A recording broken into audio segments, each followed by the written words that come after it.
নিয়ে সর্ষে বাটা দিয়ে ইলিশের ঝোল, পরিমাণ মতো পেঁয়াজ বাটা দিয়ে দিলাম, কিছুটা পেঁয়াজ কুচি দিলাম,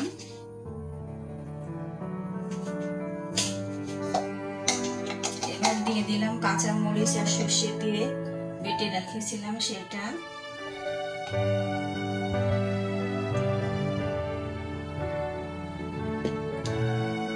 সামান্য একটু লাল মরিচের গুঁড়া, লবণ আপনারা আপনাদের স্বাদ মতো দিবেন। দিয়ে দিলাম সর্ষের তেল। সর্ষে ইলিশের সাথে সর্ষের তেল ইউজ করলে খুব ভালো যায়, খেতে খুব টেস্ট হয়, কালারটাও সুন্দর আসে। আপনাদের মাছ বুঝে তেল দিবেন। আমি 6 পিস মাছ রেখেছি, আগে থেকে ধুয়ে লবণ হলুদ মাখিয়ে রেখেছি। এবার আমি মশলাটা ভালো করে মেশাবো। মশলাটা ভালো করে মিশিয়ে নিলাম। এরপরে আমি আগে থেকে ধুয়ে হলুদ লবণ মাখিয়ে রাখা ইলিশের টুকরাগুলো এর ভিতরে একে একে দিয়ে দেব।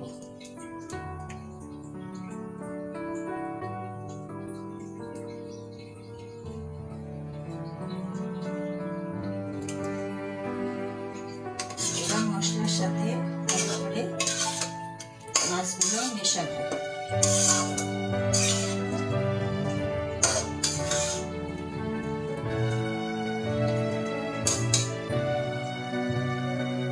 মশলার সাথে মাছগুলো ভালো করে মিশিয়ে নিয়েছি। এবার পরিমাণ মতো পানি দেব। সর্ষে ইলিশে বেশি পানি লাগে না, অল্প পানি দিলেই হবে। আপনারা যেমন ঝোলটা রাখবেন সেই পরিমাণ পানি দিলেই হবে।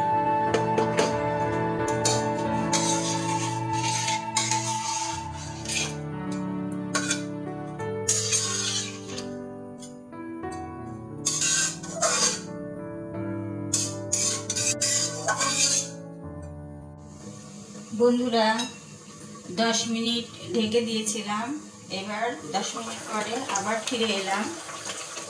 দেখেন মাছগুলো কেমনভাবে জাল হয়ে গেছে।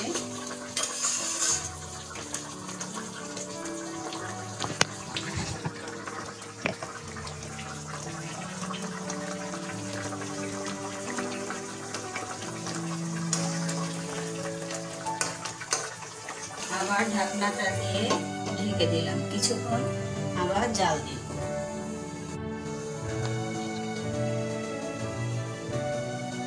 বন্ধুরা 5 মিনিট পরে ফিরে এলাম। দেখি মাছটার কি অবস্থা।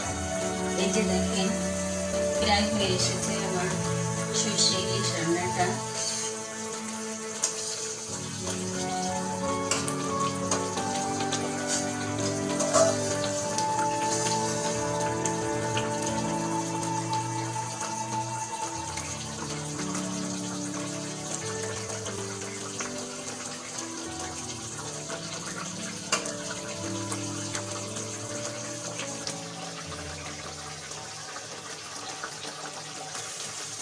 বন্ধুরা আমার সর্ষে ইলিশ প্রায় শেষের দিকে। কালারটা কেমন হয়েছে, খেতেও ওরকম মজার হয়েছে। আপনারা বাসায় বানিয়ে খেয়ে দেখবেন, নিশ্চয়ই ভালো লাগবে। ভালো লাগলে আমাকে একটা শেয়ার দিবেন, লাইক দিবেন, কমেন্ট করবেন।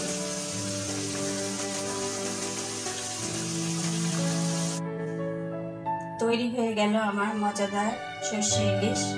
আল্লাহ হাফেজ।